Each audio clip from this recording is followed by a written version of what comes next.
Welcome back to the show, guys. Today we're going to be looking at all the board gaming and tabletop gaming that is now all virtual. So we have a lot to talk about. So sit back, relax, and ready, headset, go.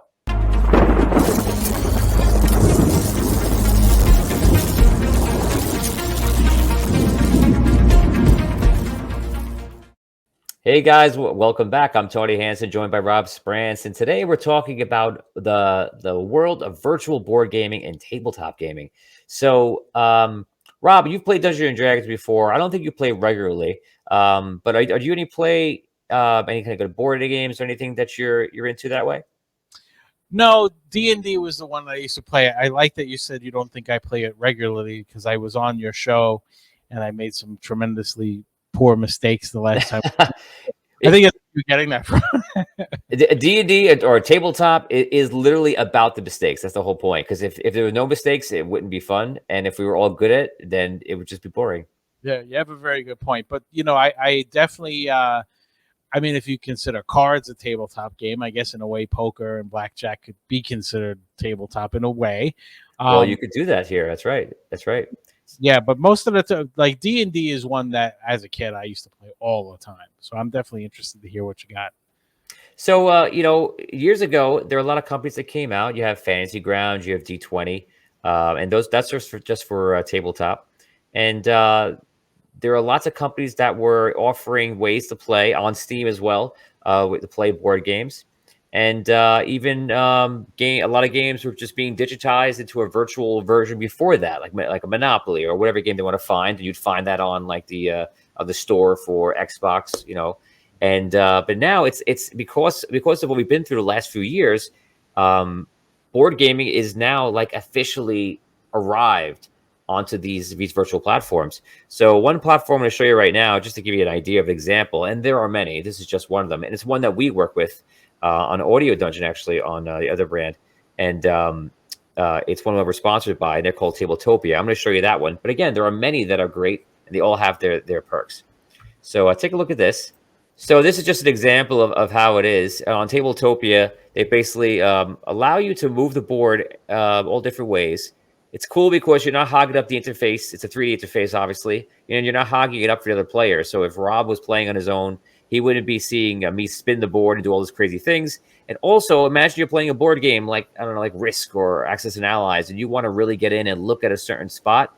The cool thing about doing virtual board gaming is that I can go over to perhaps, one country and look at it and go in depth. I could be staring right at it close up. Meanwhile, my adversary has no idea what I'm focusing on, because I'll admit when I'm playing the games like that, I will watch people's eyes and I'll see where they're looking and I'll go, okay, he's going to attack over there, because I want to win and I'll get competitive. So it's great. That's one of the nice, cool things about the 3D interface is that, you can check things out. And that's pretty cool. They're now, what I'm seeing is they're building video features in as well. You can see them in the bottom of the right-hand side. I'm waving right there. Yeah. Audio interface, text chats. So it's really it's getting better and better. Like we saw the evolution of, using Skype to them using, what was it? Google, and then Zoom.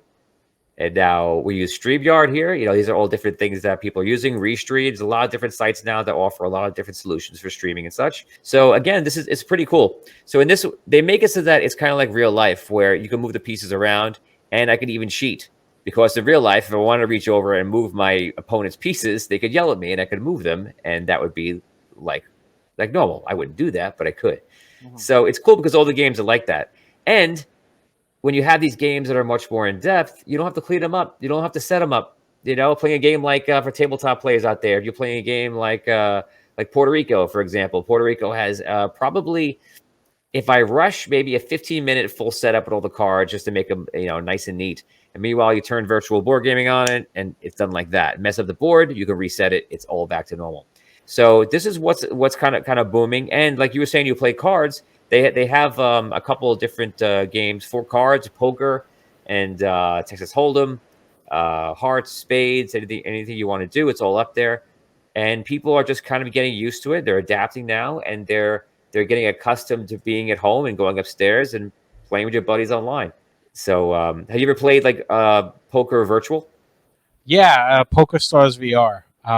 Played it times it's a lot of fun, and you're all sitting around a table in your avatars, and there's a dealer that deals out, and you can to pick up your chips. You do things like this, like to select the amount of chips, and you can Right. bet, and everybody can talk. But more importantly, like they embrace the fun part of it too. So you can get a virtual cigarette and smoke it, and every time you hold your hand to your mouth, like all of a sudden the smoke comes out, and you can get these little toys or Nerf guns and shoot each other with it at the same time you're playing. So it kind of adds a lot of fun to it. But I got to thinking as you were mentioning this. First of all, a huge thing that you don't have in tabletop games that is just so basic, but just the ability to save where you are if you can't play for 5 hours on end. Just being able to just save it. So if you're playing a game of chess, people can log in whenever they want, make their moves. Or if you're playing together and it's getting Right. late, all right, let's just save the board. Let's just save it. We'll come back and play it.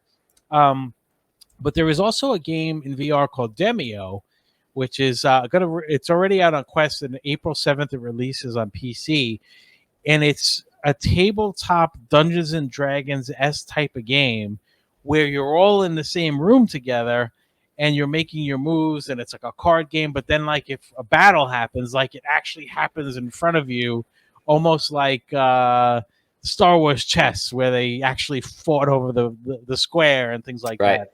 Right. Now, I haven't played Demio because I'm waiting for the PC version, but I can't help but think if there's different ways in VR that someone like you, accomplished dungeon master such as yourself, could have everyone in a room in VR and do it, even though no one's together.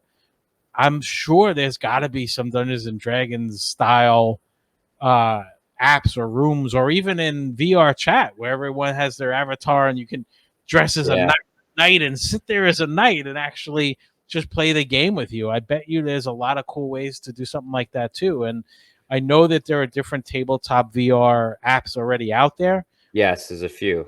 But the beauty of D&D is you don't really need much, so give you the ability to roll die, pull up your character sheet when you need to.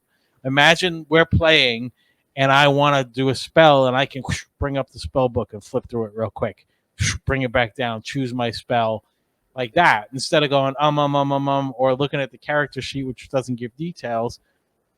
It's like you have the full Dungeon Master's Guide and all the other monster manual and everything else, and you could just bring them up. I think that would be such a cool way to do it. And if I'm a paladin or a wizard, like, I show up and I look like a wizard in the game, Right. But yet at the same time, we could all be sitting around a table in a tavern with candle, with torches, and still playing the game instead of playing it at a table in a dining room. I just think the possibilities are so cool. Like, you can still be true to D&D, but at the same time give you the feeling that you're in that world and that universe and that time. I think we're at the cusp of getting to that next level, because that technology now exists, but there hasn't been, I would say, an application that fits it perfectly. So, and then you have the purists out there that they well, I want to be with paper and pen, dice, around a table. So you'll probably find them try to make an app where, okay, our metaverse characters are sitting around a table, perhaps, and like you said, we look like a paladin, we look like a wizard or whatever, and then maybe you'll see spell elements of what you're doing, a little like tangible gestures and such, and then playing the game, and then you could take that idea further, and then it's all going to be about what people want, because the more things I add, you're going to lose some people, I imagine. So it's tricky because with tabletop, it's all in our imagination, right? So I could say, I for example, I would love to see, but this again would go against Dungeons & Dragons, what it is, for example. I would love to see something where I could quickly create the maps, put people in the map, have them play through it, maybe make a town, make characters that they could talk to, and then maybe I'm doing the voices as a DM when they talk to them. Dice would be all into it and things like that. But now imagination is kind of moving away, and now you're going to be seeing the game, and now the question is therefore, what is more important to the style of Dungeons & Dragons play? Is it, do you want to see it, or do you need your imagination back? Because our imagination is much more powerful. As a dungeon master, I would say that sometimes I'll draw a map out, and sometimes they say draw a map out, and I go, no, because it's much more beautiful as I'm going to describe it to you. The second I draw it, it brings it down.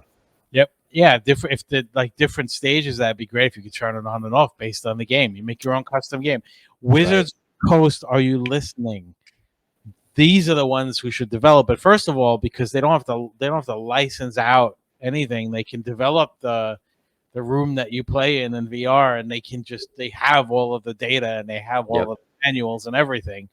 I think if we sat down and maybe we should develop it and just stop talking about it. 100%. Because I'm thinking about this more and more. I'm like, there's definitely something here. But the possibilities are endless. And if something like we just talked about doesn't exist, maybe we make that. You know what I mean? Because the more I think about it, the more I think I would love to play something like that. So the last aspect of this is, like we said, you have all these sites that are getting bigger and bigger. Virtual board gaming is getting bigger. Virtual tabletop has been reinforced and getting bigger. And you also have the metaverse. So on one of the metaverses that I played on, one of the more popular ones, Decentraland, which runs off cryptocurrency, mana and such, and they have virtual casinos inside. So we were talking about gambling and cards and card play and such. And right now, if I were to go on to Decentraland, you would see a horde of people in an area around a couple of different tables for Texas Hold'em, and they're playing with actual cryptocurrency. And we know that Decentraland eventually, which is run by its community members, eventually will get to the point where VR is there. And then now, not only are you have the ability to go on sites and play, virtual board gaming on those sites, but you can go into a metaverse, you play with your friends, stand into the metaverse. You can go home to your house in the metaverse, and then you can walk to it's wild, right? You can walk to the casino and start playing with the money there, either free money or just for fun, or actually gambling for real. Yeah. And it's wild. It's crazy. Well, that PokerStars VR that I mentioned, you play with fake money. But what a lot of people do is offline, they say, here are the stakes, throw PayPal, throw Venmo, everybody throw it on $100, and then the winner is the winner and gets the money at the end. But if they could add a way so that you can use Ethereum, or you can use my failing Dogecoin, or any of these other things, if you can use that, then maybe that adds a whole different level to it, because it's fake money, so you don't have the same nerves that you would if you're using your real money. Of course. So if I go into a table, okay, fine, I'll throw in $5,000 because I've got $15,000 just in game money. So imagine using crypto instead. You would be a lot more of intensive a game for sure. But I'm sure there's a bunch of gambling worries and everything else that they have that they then have to adhere to. And I'm sure in addition to that, just the amount of regulations, because if they're putting it on the Quest, you actually have legitimate legal gambling then on a Facebook platform and things like so. I guarantee it would be very hard for them to pull that off if they wanted to. It would be tricky. So it's in Decentraland. Just right now, what they have it built like this. You could walk into an arcade, such as like the Atari arcade. Atari has their own like regular gaming area where you can kind of hang out. It's actually pretty fun. And you have their casino that they made. And in the casino, you can use and spend free coins, and you even earn the free coin just by standing there in the casino. So it does give you the illusion you're doing really well, because even when you're losing, you're earning money back. It's very different from real life. But you could switch over to actual cryptocurrency, so which is worth something. So for example, you could spend mana, and mana might shoot up to $3, $4, $5, and you're holding it. Maybe it's worth a lot more today than it was yesterday. But you're just gambling with the mana, and then if you want to switch back to free, you could.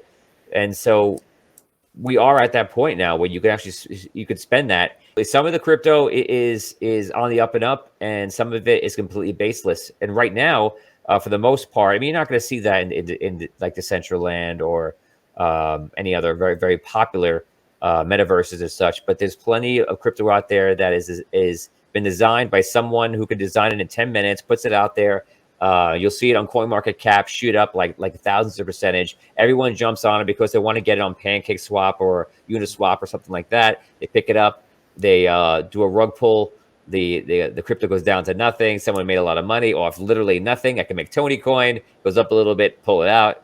And so there's a lot of strange stuff going out there. But as we're in the wild west of crypto, which is about to stop being the wild west, maybe the next, I don't know, 2-3 years as we get regulation and such, I think we're going to see a more steady environment that's going to be for not just the nerds, the geeks, the enthusiasts that are coming in with who know the technology, but like, everyone's your mom, your dad, your grandma's going to come on. They're going to have an account on VR, and then maybe they will be gambling. They'll be buying their groceries. They'll be doing the virtual shopping for groceries, where that's pretty much existing right now. You can walk with your virtual shopping cart and pick up a bottle of wine, but like the way we see the world, I believe, is going to change dramatically, and we're living in the change right now. So we're seeing it in these first ways first. We're seeing it with the VR modding. We're seeing with the VR tech coming up. We're seeing it with the way that we play our board games, the way that we interface with each other, our social media platforms, and it's all coming up to eventually that central bubble of people,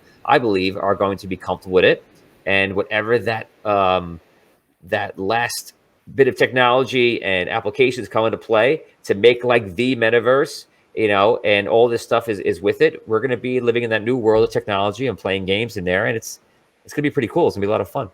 Yeah, man, I'm really looking forward to it. It's only the beginning of where this is going to go. Yeah. And by the way, if I had Tony coin, I'd hold all day long. 100%. Would never dump a Tony coin. Worth every penny. So that does it here for us, guys. That was VR board gaming and tabletop, and what we're thinking about what's going to happen for the future. Let us know what you think, guys, because everything's evolving very fast. What's the next thing that you think is going to take over? Is it going to be a certain company that's actually going to do it? So let us know what you think in the comments below. I'm Tony Hansen, joined with Rob Sprance. Always is ready, head, set, go, and we'll see you next time. Thanks, guys.